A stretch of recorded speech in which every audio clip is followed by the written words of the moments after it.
नमस्कार, देश की बात में आप सभी का स्वागत है। मैं हूं आपके साथ यशी शुक्ला। रुक करेंगे खबरों का, लेकिन उससे पहले एक नजर सुर्खियों पर। राष्ट्रपति द्रौपदी मुर्मू का कर्नाटक दौरा आज। कारवार बंदरगाह में पनडुब्बी में समुद्री यात्रा करेंगी। पनडुब्बी में यात्रा करने वाले देश की दूसरी राष्ट्राध्यक्ष होंगी राष्ट्रपति। मन की बात का 129वां एपिसोड आज। 2026 की चुनौतियों और संभावनाओं पर चर्चा कर सकते हैं पीएम। पिछले कार्यक्रम में वोकल फॉर लोकल की चर्चा की थी। भारतीय राष्ट्रीय कांग्रेस का 140वां स्थापना दिवस आज। 28 दिसंबर 1885 को मुंबई में हुई थी कांग्रेस की स्थापना। राष्ट्रीय अध्यक्ष समेत पदाधिकारी फहराएंगे पार्टी का झंडा। गृह मंत्री अमित शाह का गुजरात दौरा आज। अहमदाबाद म्यूनिसिपल कॉर्पोरेशन के कई प्रोजेक्ट्स का उद्घाटन करेंगे। शाम को असम के लिए रवाना होंगे। अरावली पर्वतमाला की परिभाषा से संबंधित मामले पर सुप्रीम कोर्ट करेगा सुनवाई। भारत के मुख्य न्यायाधीश सूर्यकांत की अध्यक्षता में होगी सुनवाई। दिल्ली में 40 में से 20 स्टेशनों पर AQI 400 पार। बना पॉल्यूशन सर्टिफिकेट पेट्रोल डीजल नहीं मिलेगा। BS6 से नीचे गाड़ियों की एंट्री पर परमानेंट बैन। आप देख रहे हैं के न्यूज, खबरों का सारथी। और दिल्ली से खबर आपको बता देते हैं। राष्ट्रपति द्रौपदी मुर्मू का कर्नाटक दौरा आज। राष्ट्रपति कर्नाटक के कारवार बंदरगाह का दौरा करेंगी। राष्ट्रपति कारवार बंदरगाह से पनडुब्बी में समुद्री यात्रा करेंगी। पनडुब्बी में यात्रा करने वाली देश की दूसरी राष्ट्राध्यक्ष होंगी राष्ट्रपति द्रौपदी मुर्मू।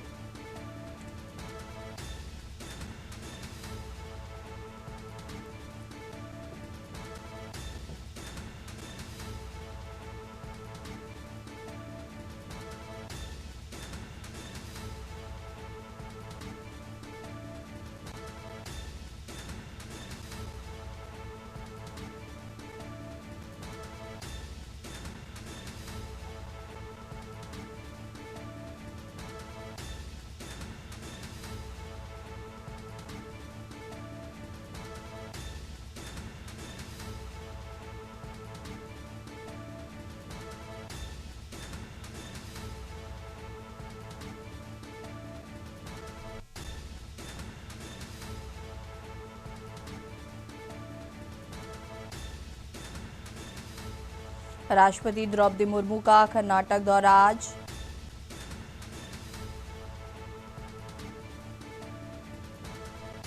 राष्ट्रपति मुर्मू का कर्नाटक दौरा है आज।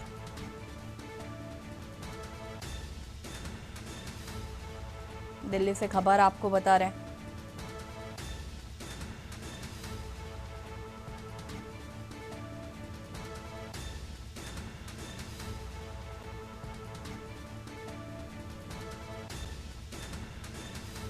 और इसी खबर पर ज्यादा जानकारी के लिए विशेष संवाददाता अखिलेश जी हमारे साथ जुड़ चुके हैं। अखिलेश जी, कर्नाटक दौरा राष्ट्रपति द्रौपदी मुर्मू का, क्या कुछ जानकारी है इसको लेकर?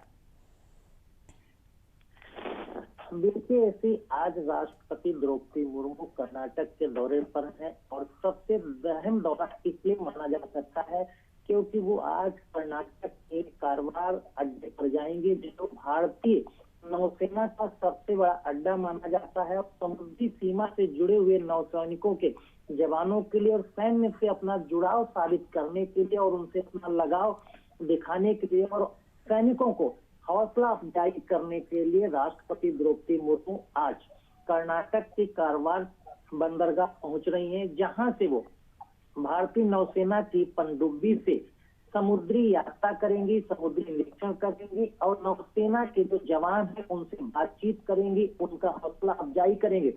इसे कहा जा सकता है कि इससे पहले भी जो राष्ट्रपति द्रौपदी मुर्मू हैं वो लगातार अपना जुड़ाव सैन्य अधिकारियों के साथ, सेना के साथ, सेना के जवानों के साथ दिखाती रही और ये कहा जा सकता है कि देश की ये दूसरी ऐसी राष्ट्रपति द्रौपदी मुर्मू बन जाएंगी जो नौसेना के जवान के साथ समुद्री यात्रा पर निकलेंगे। इससे पहले राष्ट्रपति रहे APJ अब्दुल कलाम ने भी विशाखापट्टनम से पनडुब्बी में भारतीय सैनिकों के साथ, भारतीय नौसेना के जवानों के साथ समुद्री यात्रा की थी। अब दूसरी राष्ट्रपति द्रौपदी मुर्मू हो जाएंगी जो समुद्री यात्रा, समुद्री निरीक्षण और समुद्री दौरे पर पनडुब्बी के साथ भारतीय नौसेना के जवानों के साथ जाएंगी।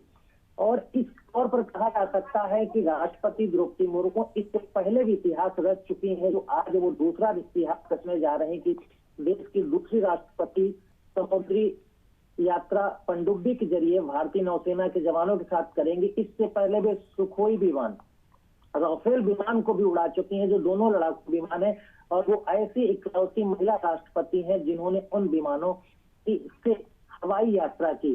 तो कहा जा सकता है कि राष्ट्रपति द्रौपदी मुर्मू सैनिकों की हौसला अफजाई और एक ऐतिहासिक कीर्तिमान दर्ज करने के लिए आज कारवार बंदरगाह पहुंचेंगी, जहां वहां भारतीय नौसेना के साथ समुद्री यात्रा करेंगे। जैसे शुक्रिया आपका जानकारी साझा करने के लिए। और बता दें कि राष्ट्रपति द्रौपदी मुर्मू का कर्नाटक दौरा आज बने रहेगा। हमारे साथ अखिलेश जी और भी जानकारी आपसे लेंगे। राष्ट्रपति कारवार बंदरगाह में पनडुब्बी में समुद्री यात्रा करेंगी।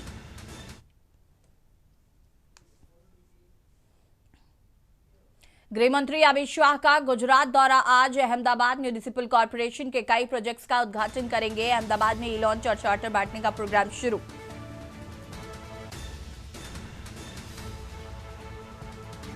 अहमदाबाद से असम के लिए रवाना होंगे अमित शाह। 28 और 29 दिसंबर को असम के दौरे पर रहेंगे।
और इसी खबर पर ज्यादा जानकारी के लिए विशेष संवाददाता अखिलेश जी हमारे साथ जुड़े हुए। अखिलेश जी, क्या कुछ जानकारी है? केंद्रीय गृह मंत्री अमित शाह का गुजरात दौरा है आज।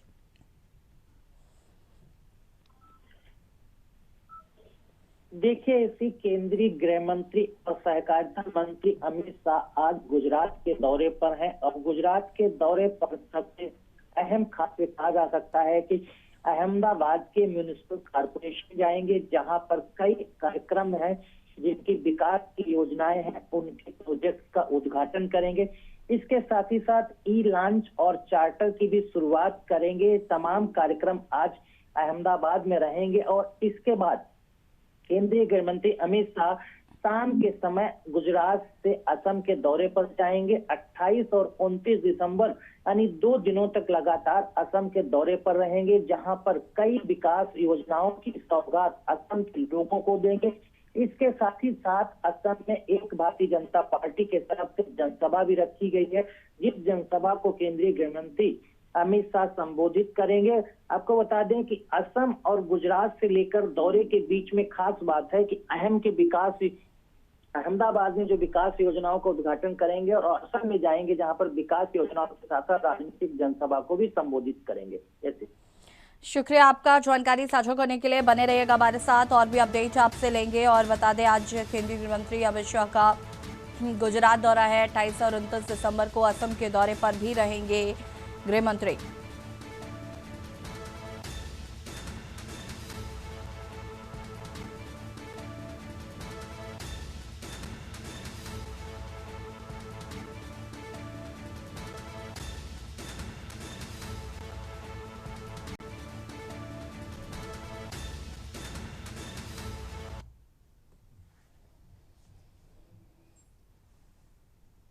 दिल्ली से खबर आपको बता देते हैं, जहां पर भारतीय राष्ट्रीय कांग्रेस का 140वां स्थापना दिवस आज देश की सबसे प्राचीन राजनीतिक संस्था है। भारतीय राष्ट्रीय कांग्रेस आज अपना 140वां स्थापना दिवस मना रही है। गुलामी की बेड़ियों में जकड़े देश को स्वतंत्रता कांग्रेस ने दिखाया, लोकतंत्र और संविधान का मार्ग कांग्रेस ने दिखाया। 28 दिसंबर 1885 को मुंबई में हुई थी कांग्रेस की स्थापना। कांग्रेस के राष्ट्रीय अध्यक्ष कार्यालय में फहराएंगे पार्टी का झंडा।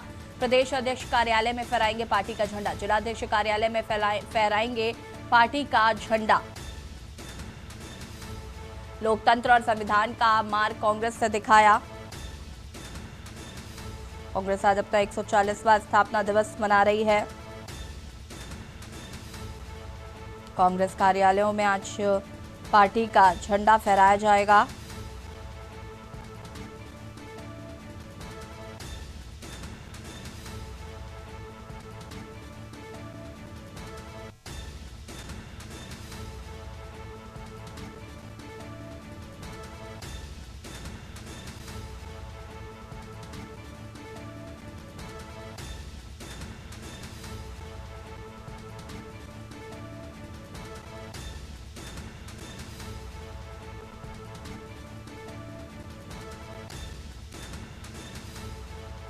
और इसी खबर पर ज्यादा जानकारी के लिए विशेष संवाददाता अखिलेश जी हमारे साथ लगातार जुड़े हुए हैं। अखिलेश जी, क्या कुछ जानकारी है? कांग्रेस आज अपना 140वां स्थापना दिवस मना रही है।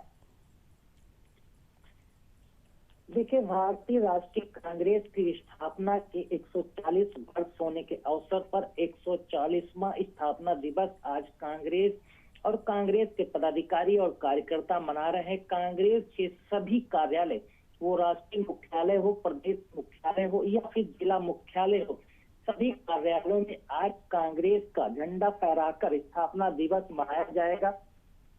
सबसे बड़ी बात है कि कांग्रेस की स्थापना उस दौर में हुई थी जब भारत अंग्रेजों की गुलामी की जंजीरों से जकड़ा हुआ था और इसके लड़ने के लिए जो मंच तैयार किया गया था वो 28 दिसंबर 1885 को आज के कहे जाए आईएएस और उस जमाने में अंग्रेजी हुकूमत में कहे गए आईसीएस, ये हुकूमत ने इसके लिए काफी प्रयास किया और इसकी स्थापना की। और पहले जो कांग्रेस के राष्ट्रीय अध्यक्ष भीमचंद चंद्र चटर्जी बने थे, उसके बाद कांग्रेस के तमाम प्रदेश राष्ट्रीय अध्यक्ष बने, जिनमें महात्मा गांधी का नाम और फिर उसके बाद तमाम ऐसे नाम आए और गांधी परिवार के तमाम लोग जो कांग्रेस के अध्यक्ष रहे। लगातार कांग्रेस ने देश को आजादी दिलाने, अंग्रेजों की गुलामी की जंजीरों में जकड़े हुए भारत को आजाद कराने में तमाम तरह की ऐतिहासिक लड़ाई लड़ी, भारत के विकास की नींव रखी, भारत को विकासशील देश की श्रेणी में लाने में तमाम तरह की अहम भूमिकाएं जो कांग्रेस के द्वारा और उनके नेताओं के द्वारा निभाई गई, जिसे भारत के इतिहास में भुलाया नहीं जा सकता, उसे एक मील के पत्थर के तौर पर माना जा सकता है। कांग्रेस के तरफ से, उनके नेताओं के तरफ से देश की गुलामी से बाहर लाने और देश को विकासशील के रास्ते पर खड़ा करना, चाहे वो संवैधानिक हो, सामाजिक हो, इंफ्रास्ट्रक्चर के क्षेत्र में, तो कांग्रेस के स्थापना दिवस पर इन सभी चीजों को कांग्रेस के कार्यकर्ता, पदाधिकारी और नेता आज याद करेंगे, चर्चा करेंगे कि कांग्रेस ने 140 साल अपने स्थापना दिवस होने के अवसर पर कितनी लंबी एक लड़ाई लड़ी है, कितनी लंबी एक यात्रा चली है और उसमें सामाजिक, सांस्कृतिक, संवैधानिक और तमाम रास्तों से होते हुए देश में जो अपनी अहम भूमिका और देशवासियों के लिए जो अपनी अहम भूमिका निभाई है, उसको वो याद करेंगे और आगे भारत के लिए, भारत के लोगों के लिए, भारत के संविधान के लिए, संवैधानिक संस्थाओं के लिए हर तरह से आगे कांग्रेस इसी तरह से काम करती रहेगी। इसके लिए भी संकल्प लेंगे। तो कहा जा सकता है कि कांग्रेस अपना 140वां स्थापना दिवस पुराने इतिहास और आगे के संकल्प जो भविष्य उसे तय करना है, आगे कहाँ जाना है, क्या करना है, क्या उसकी प्राथमिकताएं, उन तमाम चीजों पर चर्चा करेगी और आज संकल्प लेगी और अपना स्थापना दिवस मनाएगी। ऐसी बहुत शुक्रिया जानकारी साझा करने के लिए। बने रहेगा हमारे साथ, और भी अपडेट आपसे लेंगे। कांग्रेस आज अपना 140वां स्थापना दिवस मना रही है।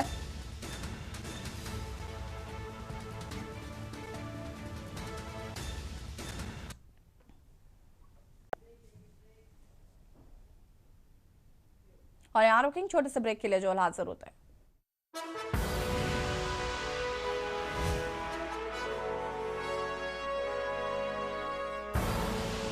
आप देख रहे हैं के न्यूज, खबरों का। ब्रेक के बाद एक बार फिर से आप सभी का स्वागत है। दिल्ली से खबर आपको बता देते हैं। अरावली पर्वतमाला का मामला पहुंचा supreme court. Supreme court Aravalli पर्वतमाला को लेकर कल सुनवाई करेगा। कल सुनवाई करेगा सुप्रीम कोर्ट।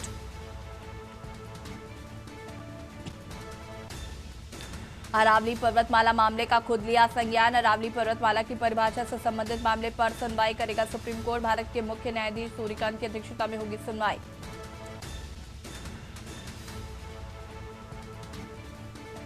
सुप्रीम कोर्ट के 3 न्यायाधीशों की बेंच करेगी सुनवाई। अवकाशकालीन पीठ कल से अरावली पर्वतमाला पर करेगी सुनवाई।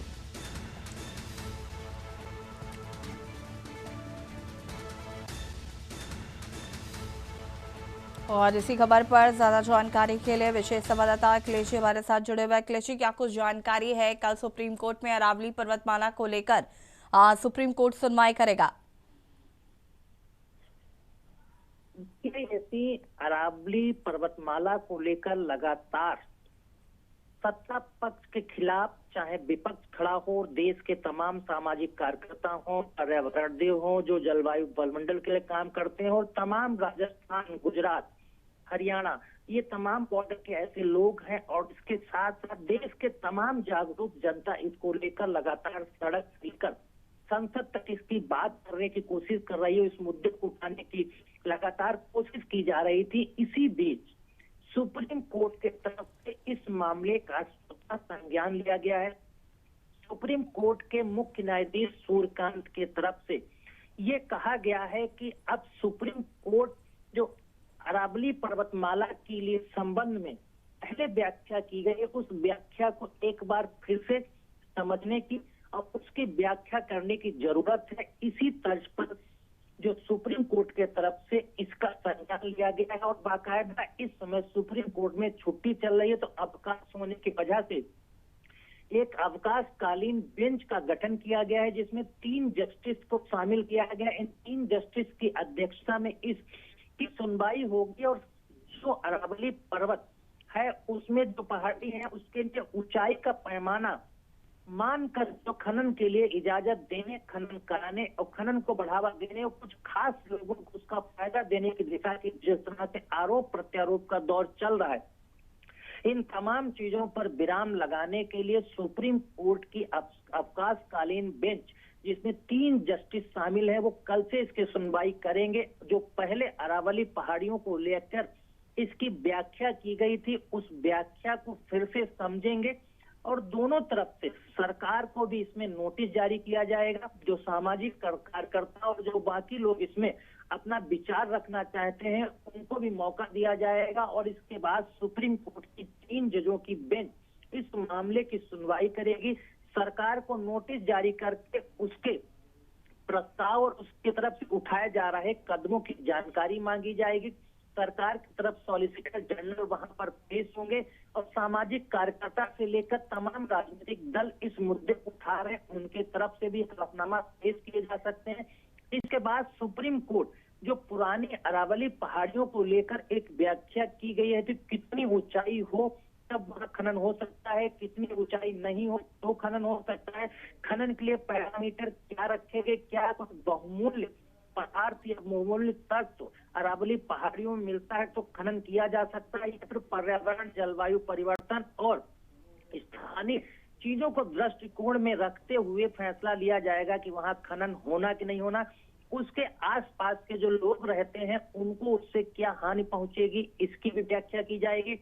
तो ये कहा जा सकता है कि अरावली पहाड़ियों की को लेकर लगातार बचाने की मुहिम पूरे देश में चल रही थी, और खासकर गुजरात, हरियाणा, राजस्थान के लोग इसको मुखर होकर बातचीत कर रहे थे। उसकी दिशा में एक सकारात्मक पहल सुप्रीम कोर्ट की कही जा सकती है, क्योंकि लगातार लोग ये मांग कर रहे थे कि सुप्रीम कोर्ट को स्वतः संज्ञान लेना चाहिए, और सुप्रीम कोर्ट ने स्वतः संज्ञान लिया है और कहा है कि पुरानी व्याख्या की फिर से अध्ययन किया जाएगा, चर्चा की जाएगी, फैक्ट जुटाए जाएंगे, और उसके हिसाब से एक नई सुप्रीम कोर्ट व्याख्या अरावली पहाड़ियों को लेकर देगा। क्या खनन हो, खनन ना हो, खनन हो तो किन दिशा में हो, किन मानकों पर हो, क्या क्या उसके हानि लाभ हो सकते हैं समाज को, सोसाइटी को, और जलवायु परिवर्तन और पर्यावरण को लेकर। तो कहा जा सकता है कि इन चीजों को ध्यान में रखते हुए 3 जजों की सुप्रीम कोर्ट के अवकाश की बेंच सुनवाई करेगी। उसके अब फैसले आगे आना होंगे, इंतजार करना होगा। कैसे?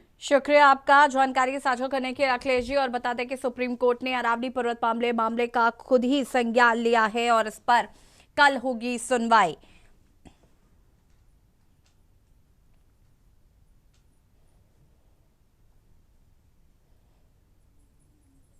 अरावली पर्वतवाला की परिभाषा से संबंधित मामले पर कल होगी सुनवाई। सुप्रीम कोर्ट ने लिया स्वतः संज्ञान। और यहाँ रुकेंगे छोटे से ब्रेक के लिए, जो हाजिर होते हैं।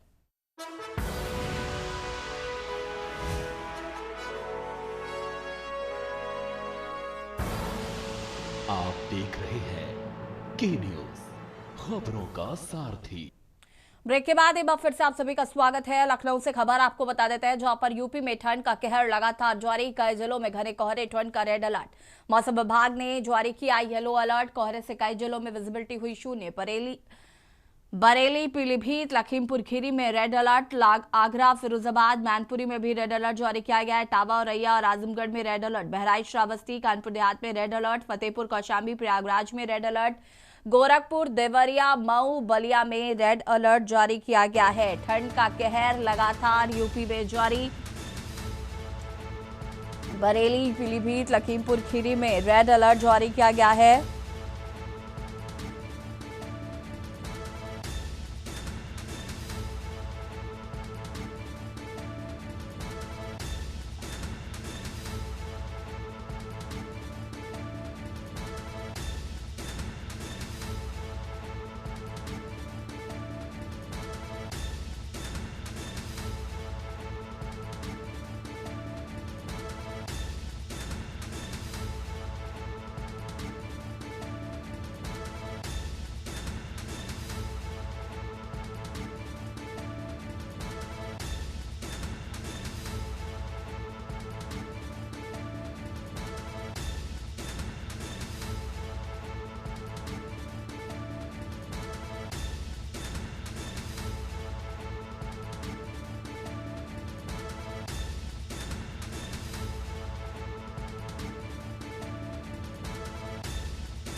बरेली, पीलीभीत, लखीमपुर खीरी में रेड अलर्ट जारी।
इटावा और आजमगढ़ में रेड अलर्ट जारी किया गया है।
कानपुर से खबर आपको बता देते हैं, जहां पर तेज रफ्तार बाइक ने कार में मारी टक्कर, बाइक सवार मौके से हुआ फरार। बाइक का पीछे बैठा साथी को आई है चोट। पुलिस ने बाइक को किया है जब्त। हरबंस बोहाल थाना क्षेत्र में हुआ है एक्सीडेंट।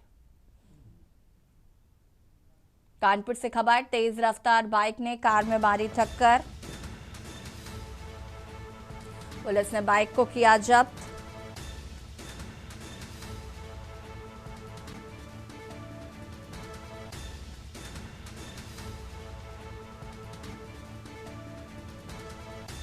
बाइक सवार मौके से हुआ फरार।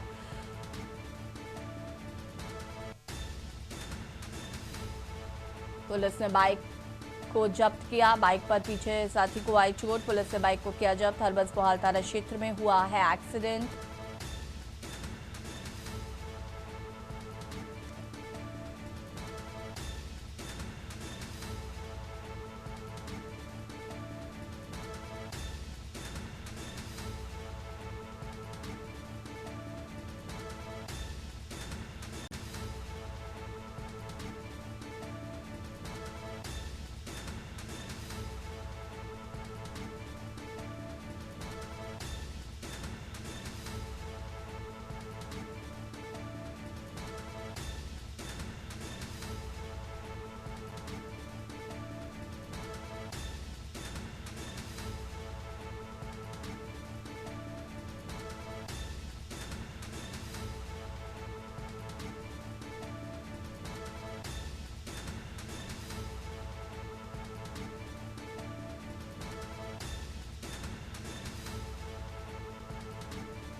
बाइक सवार मौके से हुआ फरार।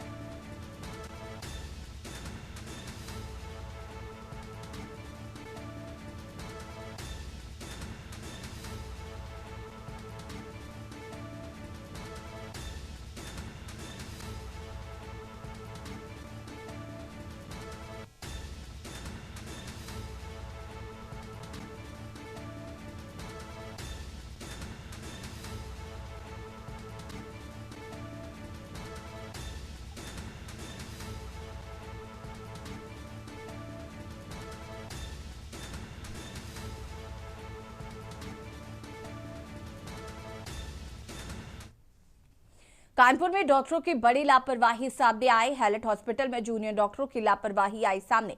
जूनियर डॉक्टरों ने जिंदा मरीज को किया मृत घोषित। जिंदा मरीज को मृत घोषित कर पीआई स्वरूप नगर थाने भेजा। पुलिस इमरजेंसी पहुंची तो मरीज को पाया गया जीवित। जिंदा मरीज का पोस्टमार्टम करवाने डॉक्टर ने भेजी थाने। वार्ड नंबर 12 में डॉक्टर ब्रजेश कुमार के अंडर में भर्ती था मरीज। घटना की जानकारी के बाद मचा हड़कंप। पुलिस इमरजेंसी में पहुंची तो मरीज को पाया जीवित।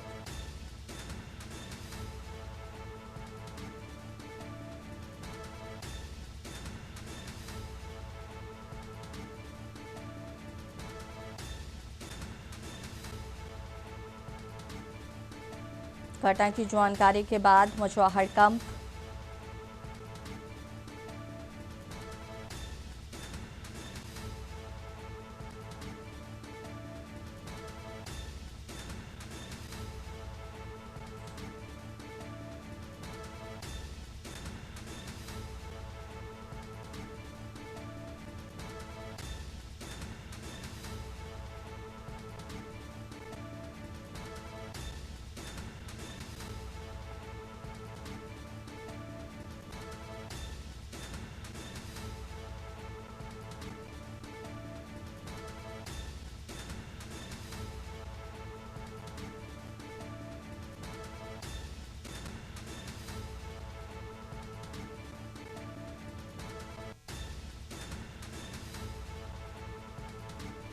कानपुर में डॉक्टरों की बड़ी लापरवाही आई सामने।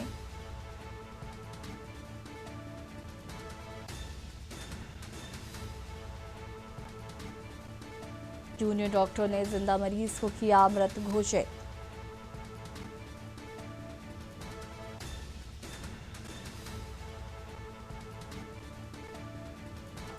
कानपुर के हाईलाइट अस्पताल में जूनियर डॉक्टरों की एक बड़ी लापरवाही सामने आई है। आपको बता दें कि जिंदा मरीज को जूनियर डॉक्टरों ने मृत घोषित कर दिया और इसकी रिपोर्ट स्वरूप नगर थाने में पहुंची। जब पुलिस मृत मरीज का पोस्टमार्टम कराने इमरजेंसी पहुंची तो मरीज को जिंदा पाया, जिसको लेकर हाईलाइट अस्पताल में हड़कंप सा मच गया। वहीं आपको बता दें कि वार्ड नंबर 12 के ब्रजेश कुमार डॉक्टर के देख रेख में ये मरीज चल रहा था। वहीं इस पूरे मामले में हाईलाइट प्रशासन बोलने से कतरा रहा है। कानपुर से के न्यूज से मोहित पांडे का खबर फर्रुखाबाद से है, जहां पर कायमगंज में शिक्षण संस्थान सीपी विद्या निकेतन में नर्सरी विंग का वार्षिक समारोह अत्यंत हर्षोल्लास के साथ मनाया गया। कार्यक्रम का औपचारिक शुभारंभ मुख्य अतिथि उत्तर प्रदेश सरकार के पशुधन एवं दुग्ध विकास मंत्री धर्मपाल सिंह द्वारा किया गया। उनके साथ विशेष अतिथि के रूप में सांसद मुकेश राजपूत और भाजपा जिलाध्यक्ष फतेह चंद्र वर्मा मौजूद रहे। संस्थान के चेयरमैन सत्यप्रकाश अग्रवाल और डायरेक्टर डॉक्टर मिथिलेश अग्रवाल सहित अन्य गणमान्य पदाधिकारियों ने संयुक्त रूप से दीप प्रज्वलित कर कार्यक्रम की शुरुआत की है। समारोह में बच्चों ने अपनी प्रतिभा से समा बांध दिया। मुख्य अतिथि धर्मपाल सिंह और सांसद मुकेश राजपूत ने कक्षा 10वीं और 12वीं के टॉपर छात्र छात्राओं को सम्मानित किया और उनके उज्जवल भविष्य की कामना की है। संस्थान की ओर से अतिथियों को शॉल उड़ाकर और स्मृति चिन्ह भेंट कर सम्मानित किया गया है। मैं निवेदन करूंगा आदरणीय छोटे मंत्री जी का स्वागत अभिनंदन करें। मैं निवेदन करूंगा आदरणीय मैडम श्रीमती मिथिलेश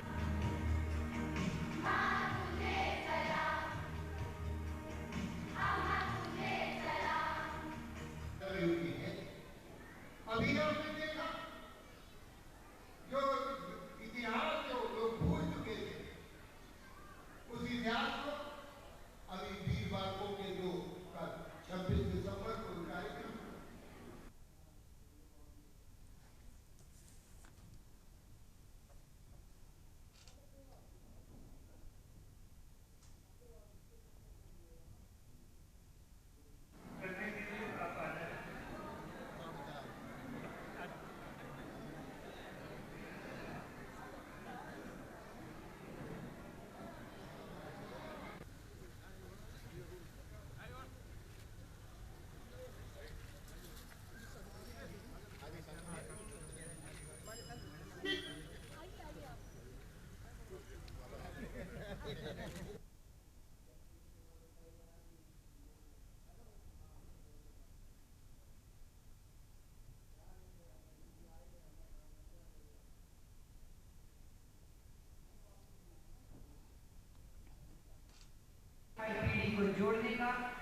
खबर देवरिया से, जहां पर प्रदेश में पड़ रही प्रचंड कड़ाके की ठंड के बीच आमजन को राहत पहुंचाने के उद्देश्य से उत्तर प्रदेश सरकार के कृषि मंत्री सूर्य प्रताप शाही ने देवरिया जिला मुख्यालय पर देर रात औचक निरीक्षण किया है। प्रशासनिक व्यवस्थाओं का जायजा लिया। नगर पालिका में बनाए गए रैन बसेरों का निरीक्षण करते हुए मंत्री ने ठहरे निराश्रित व जरूरतमंद लोगों के बीच कंबल वितरित किए और व्यवस्थाओं की हकीकत परखी। इस दौरान ज्वाइंट मजिस्ट्रेट उप जिलाधिकारी श्रुति शर्मा, नगर पालिका परिषद के अधिशासी अधिकारी संजय तिवारी सहित अन्य संबंधित अधिकारी उपस्थित रहे।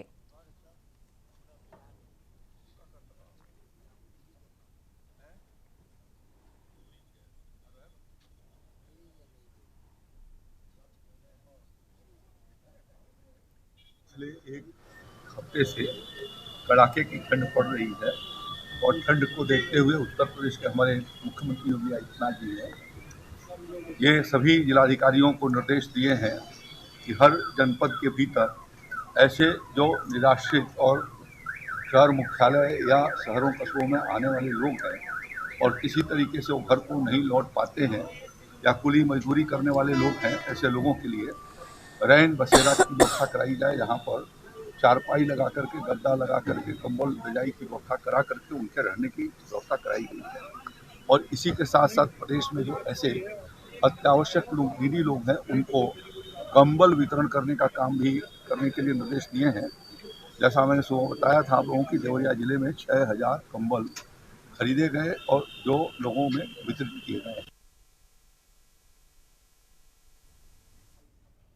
खबर फर्रुखाबाद से है, जहां पर भीषण शीतलहर और कड़ाके की ठंड को देखते हुए जिलाधिकारी आशुतोष कुमार द्विवेदी ने पूरी तरह एक्शन मोड में नजर आ रहे हैं। शनिवार की रात जिलाधिकारी ने स्वयं फील्ड में उतरकर कृषि उत्पादन मंडी समिति और फर्रुखाबाद रेलवे स्टेशन का औचक निरीक्षण किया है। इस दौरान उन्होंने कड़ाके की ठंड में ठिठुर रहे जरूरतमंदों और निराश्रित व्यक्तियों का हाल जाना और उन्हें राहत पहुंचाने के लिए कंबल वितरित किए।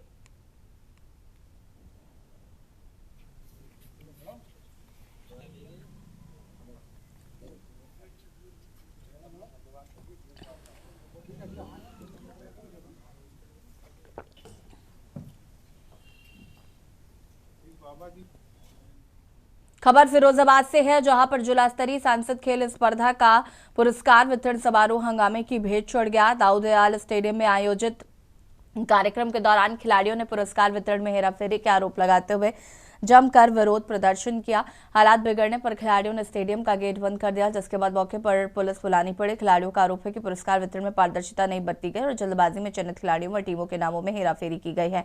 विरोध कर रहे खिलाड़ियों का कहना है कि इससे पहले विधायक खेल स्पर्धा का आयोजन किया गया था, जिसमें चयनित टीमों को जिला स्तरीय सांसद खेल स्पर्धा में खेलने का अवसर दिया गया था, लेकिन अंतिम समय में पुरस्कार वितरण के दौरान उन टीमों और खिलाड़ियों के साथ अन्याय किया गया है।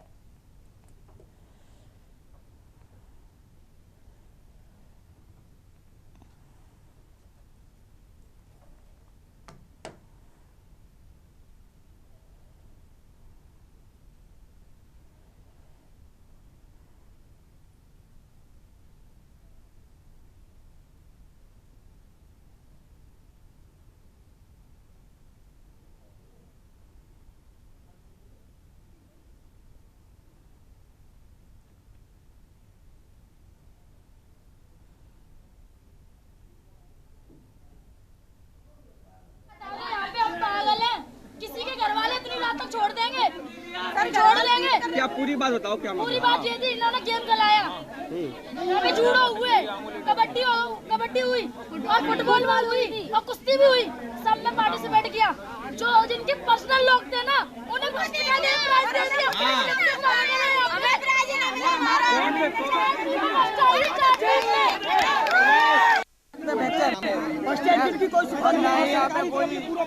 यहाँ पे कोई हमें कुछ दिख रहा है। यहाँ पे जो स्टेडियम के जो है सर वो भी मांगते हैं, यहाँ पे करके हमारे जितने खिलाड़ी हैं भाई हैं, और यहाँ पे पुलिस को बुला के ड्राइव ढंगा जा रहा है। मेरे हाथ में एक्स्ट्रा पुलिस बुला लिया, पुलिस से कोई सुनवाई नहीं हो रही है। यहाँ पे जो बच्चे जो हैं जिन्होंने खेल में पार्टिसिपेट किया था, वो लोग साफ साफ आरोप लगा रहे हैं कि जो आपके चहेते हैं, मतलब आपके ऊपर आरोप लग रहे हैं कि जो आपके चहेते हैं उनको प्राइज डिस्ट्रीब्यूशन किया गया, उनको नहीं किया गया है। नहीं, ऐसा नहीं हो गया। जो निर्धारित लिस्ट है, जो ऑफिशियल ने बना के दी है, साइन करके दी, उन्हीं का प्राइस बढ़ रहा था और आराम से सारा प्राइस चल रहा था। मगर कुछ जो बच्चे हैं उनका ये कहना है कि बच्चे 7 नहीं होना चाहिए, 12 होना चाहिए, जितने 14 प्लेयर होते हैं उनको सबको मिलना चाहिए। तो ऐसा नहीं होता है, प्लेइंग वालों को मिलता है, वो प्लेइंग वालों को दिया जा रहा था, नियमानुसार दिया जा रहा था। मगर कुछ बच्चे कुछ हम कह सकते हैं बहकावे में या क्या उनको मिसगाइड किया गया, इसलिए उनको वो थोड़ी दिक्कत हुई है प्राइस को लेके। और प्राइस उसी तरह चल रहा था, नियमानुसार बढ़ रहा था प्राइस।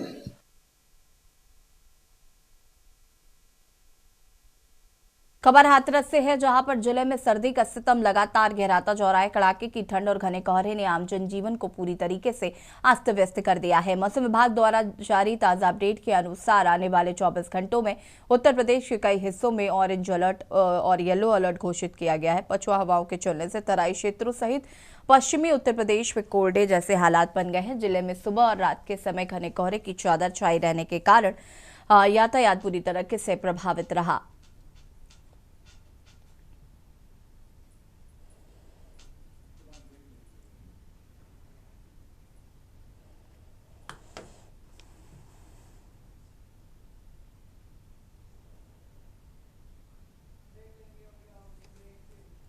और यहाँ रुकेंगे छोटे से ब्रेक के लिए, जो हाजिर होता है।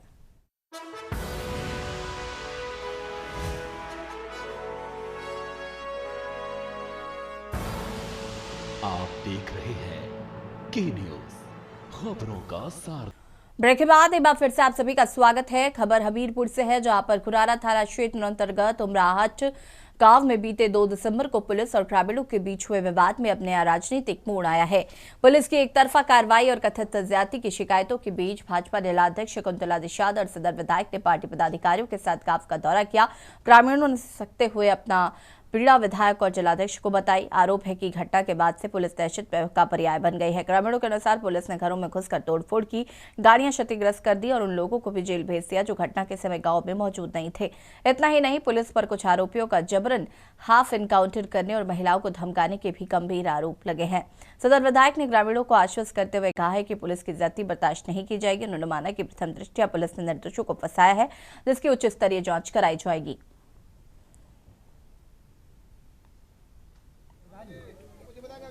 कोई पुलिस यहाँ आती है तो मुझे बताइए। लो काट दो, लो लो।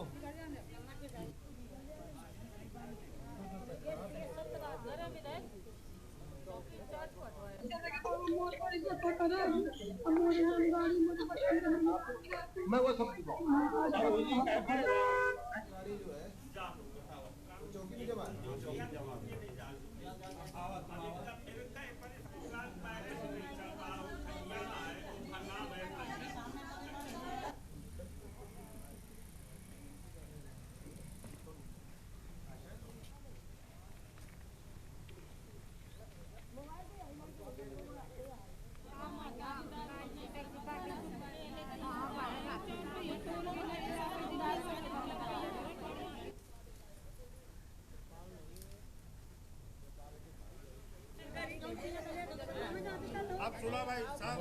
झगड़ा हुआ था चौकीदार से, जो गांव का चौकीदार है कुल सिंह, उससे झगड़ा हुआ था दुर्गेशन से।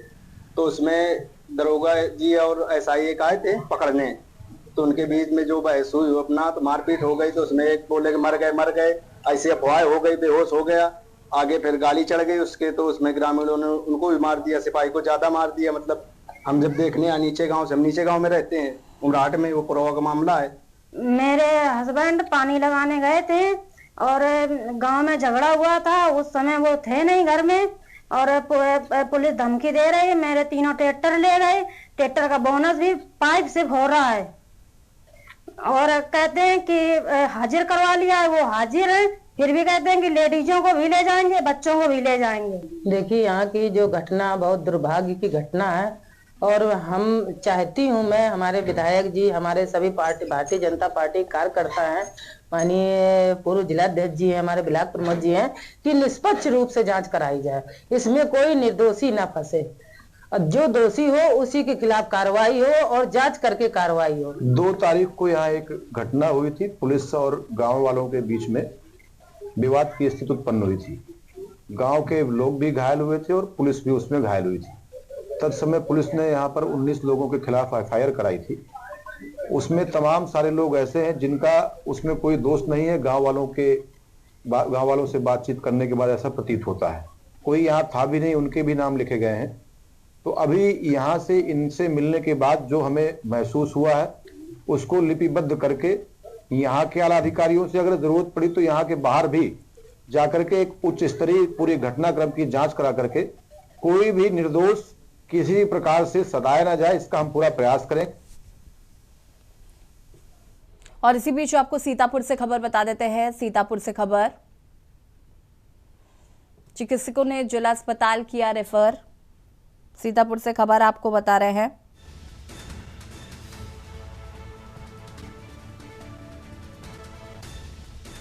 थाना मिर्जापुर के गांव शेरपुर पेलो के पास की घटना, सेना के फायरिंग अभ्यास के दौरान हुआ बम विस्फोट। सीतापुर से खबर आपको बता रहे हैं।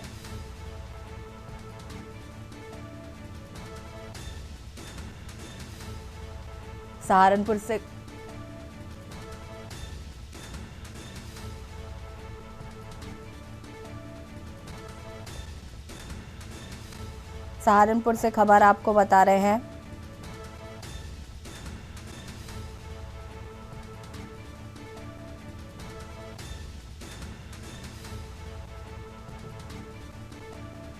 चिकित्सकों ने जिला अस्पताल किया रेफर। थाना मिर्जापुर के गांव शेरपुर पेलो के पास की यह घटना बताई जा रही है। सेना के फायरिंग अभ्यास के दौरान हुआ बम विस्फोट।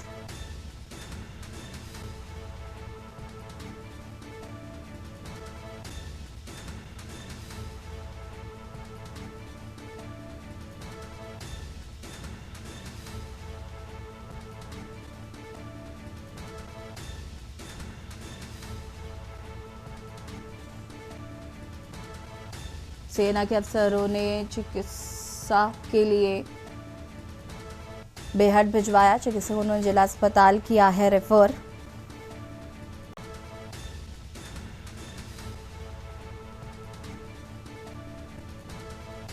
थाना मिर्जापुर के गांव शेरपुर पेलो के पास की घटना बताई जा रही है।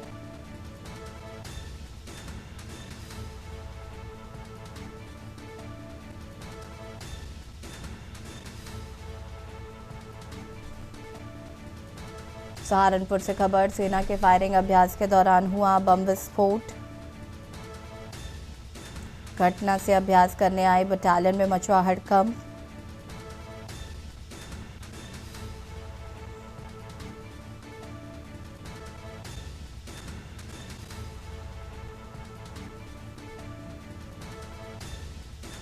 और इसी खबर पर ज्यादा जानकारी के लिए संवाददाता परवेज हमारे साथ जुड़ चुके हैं। परवेज, क्या कुछ जानकारी है इस पूरे मामले को लेकर?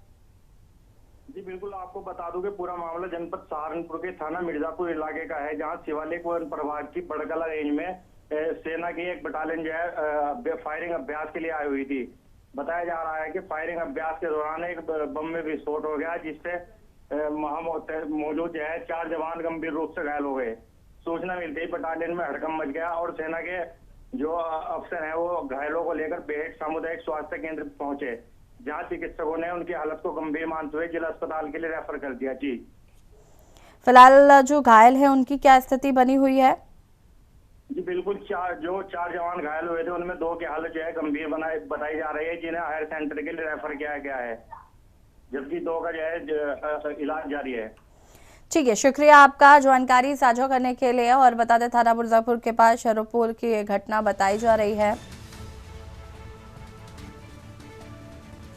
सेना के फायरिंग अभ्यास के दौरान हुआ बम विस्फोट।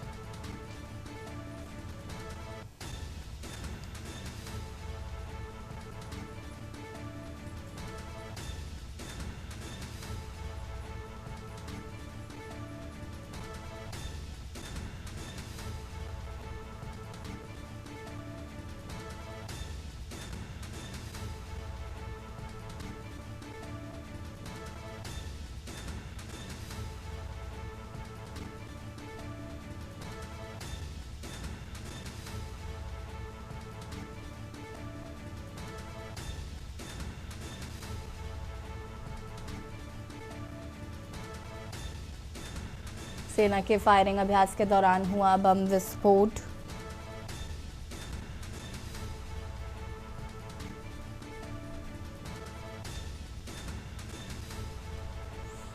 सेना के फायरिंग अभ्यास के दौरान हुआ बम विस्फोट। सहारनपुर से खबर आपको बता रहे हैं।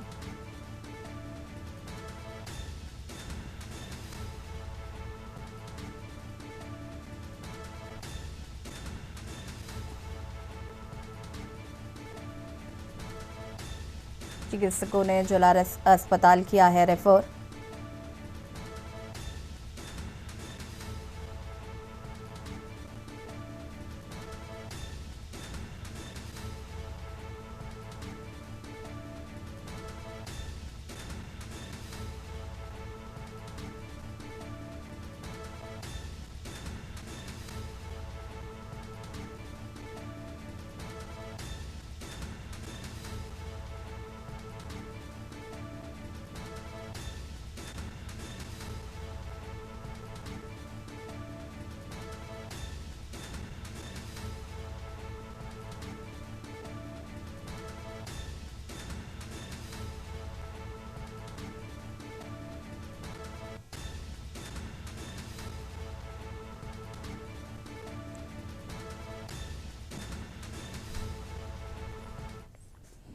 और देशी बात में फिलहाल इतना ही। देखते रहिए के न्यूज़ इंडिया। नमस्कार।